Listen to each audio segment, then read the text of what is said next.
ẹ rí wípé ààrẹ orílẹ̀-èdè Amẹ́ríkà Donald Trump ló ń bọ̀ wá sí Nàìjíríà. Ó sì ní tó ń bọ̀ wá sí ni wípé àwọn mùsùlùmí pa Christian. Kì í dẹ̀ ṣe mùsùlùmí ló ń pa Christian, but ohun tó ń ṣẹlẹ̀ ló kàn ṣe àpèjúwe wípé bóyá mùsùlùmí ló wà ní abẹ́ aṣọ.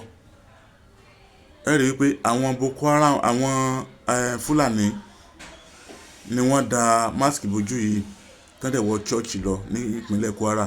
Ó dà pé orúkọ chọ́ọ̀chì yẹn ń jẹ́ CAC Òkè Ṣẹ́gun. Ṣùgbọ́n ẹni tó jẹ́ kí èmi kàn fẹ́ jáde láàárọ̀ ni wípé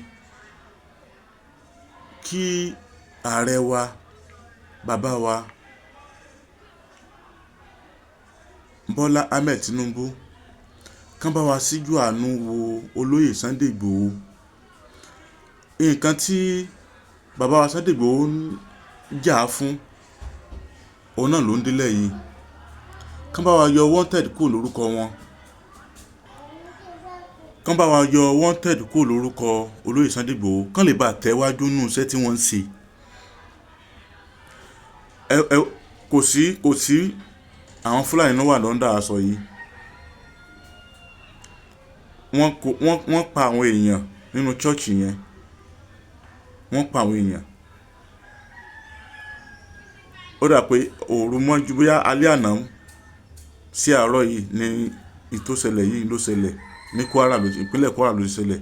Orí chọ́ọ̀chì yẹn jẹ́ Òkè Ṣẹ́gun. So wọ́n kó gbogbo ẹrù wọn nínú chọ́ọ̀chì yẹn.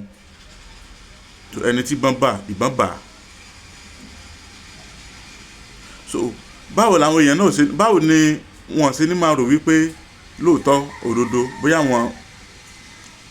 àwọn Muslim ni wọ́n pa àwọn Christian tí ò dẹ̀ rí bẹ́ẹ̀, tó dẹ̀ pé àwọn Fúlàní yẹn ni wọ́n ń ṣiṣẹ́ kíṣẹ́. But ẹni tó kápá wọn òun náà ló jáde yẹn wípé àníṣe òun fẹ́ fèsì wọn láti lé àwọn Fúlàní ìwọ̀gbó. Ó lè má jẹ́ gbogbo wọn, ṣùgbọ́n àwọn kan ló ń ṣiṣẹ́ burúkú nínú wọn. So tí ààrẹ Amẹ́ríkà bá lóun bọ̀ wá sí Nàìjíríà nísìnyí pé òun bọ̀ wá gbèjà Kristẹni, so wá jẹ̀bi pẹ̀lú tó ń ṣẹlẹ̀ yìí táwa náà dẹ̀ fojú ara wa rí pẹ̀lú tó ń ṣẹlẹ̀ yìí. Ó ní pásítọ̀ kan tó kọ́kọ́ jáde tó bẹ̀rẹ̀ sí ní pariwo táìmì kan pé ó pe gbogbo àwọn president yẹn pé káńsíjọ kan ṣàánú àwọn pé mùsùlùmí pa Christian.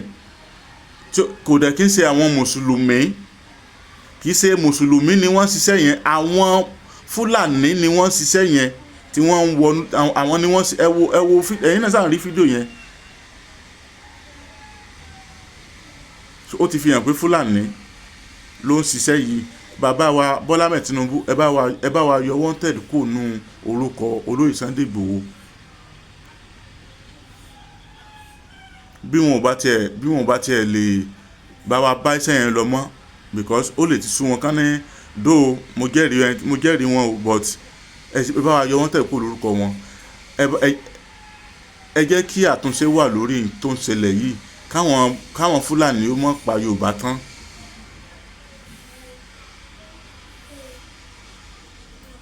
Ṣùgbọ́n still náà ara àwọn olórí burúkú, àwọn ọmọ àlè Yorùbá tán bá Fúlàní ṣiṣẹ́ tí wọ́n á máa sọ rádaràda ní under comment section. Bọ̀ ẹni tó rí ẹ̀fẹ̀fẹ̀ burú tí ó fẹ́ kí n tó ṣẹlẹ̀ yóò ṣẹlẹ̀ sóhun ni kó mọ tó máa kọ sọ́ndà kọ́mẹ́ǹtì bíbá yìí. Bọ̀ ẹni tó bẹ̀ mí jù ní pé kí ààrẹ wa kí wọ́n wà tún ṣe sí, kí wọ́n dẹ̀ yọ wọ́n tẹ̀ kó lórúkọ Sunday Igboho. Bí bẹ́ẹ̀ kọ́ tẹ́ni tó dé láàrí àtúmọ̀ àwọn tó tún bọ̀ tán tún lọ bá. Àṣeyẹ lálákọ̀ máa ń ṣe pọ̀ ire. Ẹ bá ṣàṣe lágbára Ọlọ́run bá o, lágbára Ọlọ́run bá. Ifá Bùkọ́lá, Ifá mi ìgbèrè bàbá mi kẹpẹ́. Bẹ́ẹ̀ ni o, Ẹlẹ́dùmarè fi àṣẹ wí bẹ́ẹ̀ jẹ́ bẹ́ẹ̀ ṣe wí àtẹ̀gbò. Ṣùgbọ́n ó ní àwọn ẹ̀dá kan tẹ́lẹ́dùà fi rán wípé kí wọ́n máa fi tú kí wọ́n sì máa fi ṣiṣẹ́ ìwòsàn. Àdúpẹ́ o, Ẹlẹ́dùmarè ó ṣeun, ẹja tó ń da ibú làmú òjò apá lọ.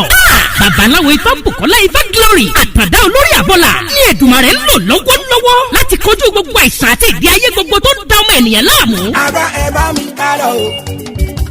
ọlọ́run àtọ̀dá olórí abọ́là gbèsòro débẹ̀ dandan yóò dẹ̀rọ̀ o gbogbo ayé ló lọ síbẹ̀ o. irú ìṣòro àìsàn wo ni tiẹ̀ àìní iṣẹ́ gidi lọ́wọ́ ìpọ́njú ìkórira promise and fail ìjákulẹ̀ lẹ́nu iṣẹ́ kí èèyàn ṣiṣẹ́ kó má lákòjọ ogun ni àìrọ́mọbí àìrọ́kọ tàbí aya rere fẹ́ oyún ìjó tàbí oúnjẹ ojú oorun báwo ra rẹ̀ ràn fífi ojú kó jàǹkárí wọ̀ ìdènà ni ẹnìkan kò lágbára o àyàfi ọba Ìdùmarè tó ní káwọn ẹ̀dá kan máa fi ewé àtẹ̀gùn ṣe wòsàn tó sì rí bẹ́ẹ̀ ṣe bẹ́ẹ̀ ọ̀gọ̀ọ̀rọ̀ àwọn èèyàn ni wọ́n ti dá láyọ̀ babaláwo Ifá Bùkọ́lá Ifá Glory àtàdá olórí àbọ̀là ẹ̀ ṣe o Ẹlẹ́dùmarè tó ń tú àṣírí gbogbo ogun fún yín ò ní padà ẹ̀yin náà kàn sí wọn o gbogbo ẹni tí ayé rò pé kò lè rí ọ̀nà àṣeyọrí mọ́ bóyá ẹ̀yin sì fẹ́ bọ́rí tàbí ẹ fẹ́ bá Ifá ní gbólóhùn ẹ tún lè ta Ifá lọ́dọ̀ wọn ẹ kàn sí wọn nílùú Ọ̀yọ́ Aláàfin bus stop tẹ́ ẹ bá ti dé kí ẹ sọ fún ọlọ́kadà wípé ọ̀dọ̀ bàbá Ifá Bùkọ́lá Ifá Glory àtàdá olórí àbọ̀là lẹ́ ń lọ wọ́n wà ní ìlú Péjú 1